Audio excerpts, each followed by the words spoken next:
Bienvenidos nuevamente. Vamos a estudiar ahora un nuevo tema de estructuras planas o bastidores.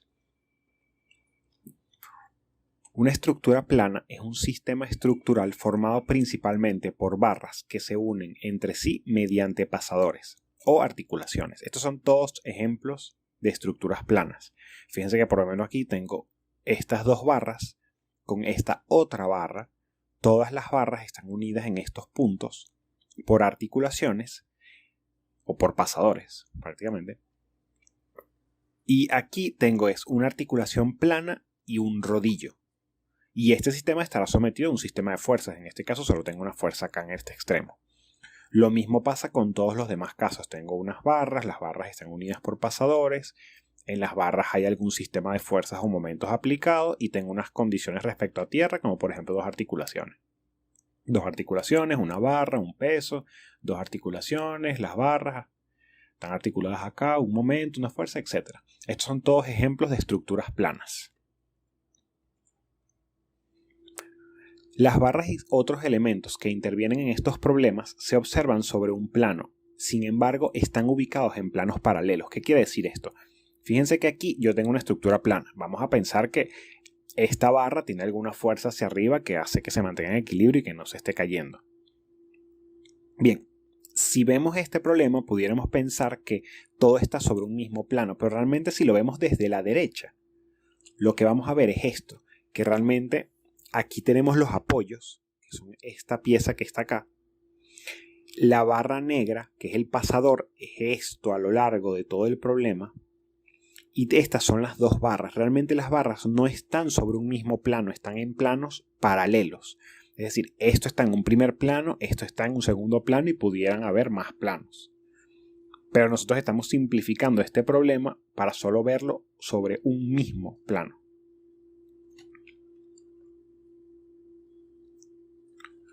Vamos ahora a obtener los diagramas de cuerpo libre que pudiéramos obtener de este problema en particular. En primer lugar, vamos a hacer un diagrama de cuerpo libre del pasador y las dos barras. Es decir, solo vamos a quitar el contacto con la tierra. Si hiciéramos eso, vamos a obtener dos reacciones. Obviamente, estoy asumiendo que el peso es despreciable y no estoy dibujando ninguna fuerza en la estructura. Normalmente estos problemas tendrían o algún peso o algunas fuerzas aplicadas sobre las estructuras. Pero lo que me quiero concentrar ahorita es en las reacciones. Si yo elimino este contacto con la tierra, lo que me aparecen son dos reacciones. Como es una articulación plana, esas reacciones evitan que yo me mueva verticalmente y horizontalmente. Las llamé A sub H y A sub V y representan las reacciones de la tierra sobre el pasador en A. Ahora, ¿qué sucede si yo hago el diagrama de cuerpo libre de la barra AB? En ese caso me aparecen otras dos reacciones, pero son diferentes de las que yo tenía acá. Son A sub X y A sub y son las reacciones del pasador sobre la barra AB. Por otro lado, yo pudiera haber hecho el diagrama de cuerpo libre de la barra AC, en cuyo caso obtendría otras dos reacciones que las puse inclinadas, pero pude haberlas puesto hacia la derecha y arriba normalmente, pero lo que importa es que son diferentes de estas y de estas, porque estas reacciones son causadas por el pasador sobre la barra AC. E incluso yo pudiera obtener el diagrama de cuerpo libre del pasador, solo el pasador, en lugar de las barras, y obtengo esto, donde se ven estas dos reacciones en azul, que son las reacciones causadas por la tierra sobre el pasador, las dos reacciones en verde, que son causadas por la barra AB, y las dos en rojo, causadas por la barra AC. En cada uno de los diagramas de cuerpo libre que hemos hecho se tienen que cumplir las ecuaciones de equilibrio. Entonces, podemos llegar por lo menos a esta conclusión de que si yo me concentro en este diagrama de cuerpo libre de la barra AC, podemos decir que estas dos reacciones son causadas por las reacciones verdes, que son de la barra AB, y las reacciones azules, que son causadas por la tierra. Estas cuatro fuerzas me generan estas dos rojas. Eso es lo que nosotros estamos viendo en estos diagramas de cuerpo libre, las relaciones que existen entre los diferentes elementos de la estructura. Y es importante tener eso en cuenta a la hora de hacer las separaciones de las estructuras, sobre todo cuando más de una barra coinciden en un mismo punto, en un punto donde ya de por sí hay reacciones.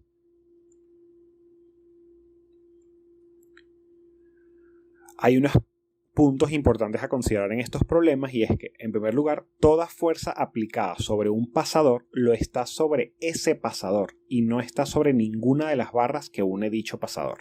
Por ejemplo, F1. Esta fuerza que está acá no está aplicada sobre la barra AB y no está aplicada sobre la barra AC. Está aplicada sobre el pasador. El sistema de fuerzas externas sí puede estar aplicado sobre las barras, por ejemplo F2 y F3. Si yo tengo una fuerza y esa fuerza se ve que está aplicada sobre algún punto de las barras, entonces en efecto esas fuerzas sí están aplicadas sobre las barras y no sobre el pasador.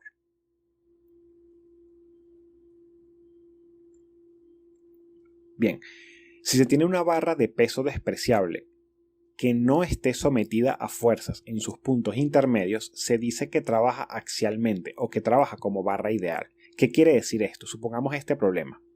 En este problema tenemos aquí una articulación plana que se convirtió en estas dos reacciones y aquí un rodillo que se convirtió en esta única reacción.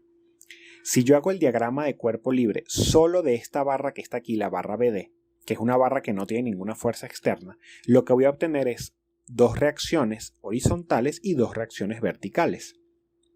¿Qué sucede si yo saco sumatoria de momentos, por ejemplo, en el punto B? Eso lo tengo que igualar a 0. Pero la única fuerza que me genera momentos en B es la fuerza de Y. Entonces, de Y por esta distancia tiene que ser igual a 0. Y de ahí yo despejo que esta fuerza de Y tiene que ser exactamente igual a 0. De igual forma, yo puedo sacar sumatoria de fuerzas verticales igual a 0. Eso es, BY más DY tiene que ser 0. Y como DY ya sabemos que vale 0, significa que BY también tiene que valer 0. Esto nos da como resultado que esta barra solo funciona con fuerzas axiales, no tiene fuerzas perpendiculares. Y eso es porque no está cargada, no existe ninguna fuerza aplicada, por ejemplo, en el medio de la barra o en algún otro punto. Esas fuerzas ideales son muy importantes porque uno puede buscarlas cuando uno resuelva los problemas y tratar de enfocarse en, no enfocarse en ellas, pero sí simplificar el problema a raíz de ellas. De hecho, nosotros pudiéramos hacer el diagrama de cuerpo libre de todas estas barras por separado, cada una de las barras por separado, y esto es lo que obtenemos. Si hiciéramos el diagrama de cuerpo libre de la barra AC, obtuviéramos estas reacciones que ya conocíamos y dos reacciones causadas por la articulación acá. Pero en el punto B solo tengo una reacción que es horizontal. ¿Por qué? Porque la barra BD funciona axialmente. Lo mismo ocurre en la barra CE. Tengo la reacción del rodillo, tengo las dos reacciones causadas por la articulación en C, pero en D solo tengo una reacción, que es la reacción axial de la barra BD. Eso me reduce el número de incógnitas que yo tendría si estudio, por ejemplo, este diagrama de cuerpo libre o este diagrama de cuerpo libre. Una nota importante de este despiece es que realmente, por ejemplo, en el punto C, era indiferente en cuál de las dos barras yo deje el pasador. Porque si dejo el pasador aquí, pero lo quito acá, entonces voy a tener igualmente dos reacciones aquí que van a ser las mismas dos que yo vea acá. Si pongo el pasador aquí, también pasa lo mismo. Generalmente el estudio de dónde dejo o quito el pasador es más relevante, sobre todo cuando yo tengo, por ejemplo, 3 barras en un mismo punto o 2 barras que coinciden en una articulación, porque son puntos donde se concentran muchas incógnitas. En esos son los puntos donde es más importante tener en cuenta si dejo el pasador en la barra o si lo quito, etc. Ahorita mencionamos lo que son las barras ideales, pero las barras ideales no tienen por qué ser rectas. Yo podía tener un problema como este y yo podía hacer el diagrama de cuerpo libre de esta mitad del arco. Si yo hago eso, por culpa de esta articulación me salen dos reacciones y por culpa de la articulación interna me salen dos reacciones. Pero, ¿qué sucede si yo en lugar de escribir estas reacciones en el eje X y Y, yo las inclino y las escribo en función de este eje que une el inicio y el fin del arco y el eje perpendicular al mismo. Si yo hago eso, me quedan así las reacciones. Y en este problema yo pudiera hacer lo mismo que hice antes, sacar sumatoria de momentos en B y sumatoria de fuerzas sobre este eje. Si yo hago eso, voy a obtener que esta fuerza vertical y esta fuerza vertical valen 0 y solo me quedan las fuerzas axiales. Entonces, incluso una barra curva trabaja únicamente axial, siendo esa línea axial la línea que une su punto de inicio y su punto de fin, cuando no está cargada en el intermedio, cuando no tiene ninguna fuerza aplicada sobre ella. Bien, estas son las referencias que utilicé para muchas de las imágenes y demás cosas. Muchas gracias.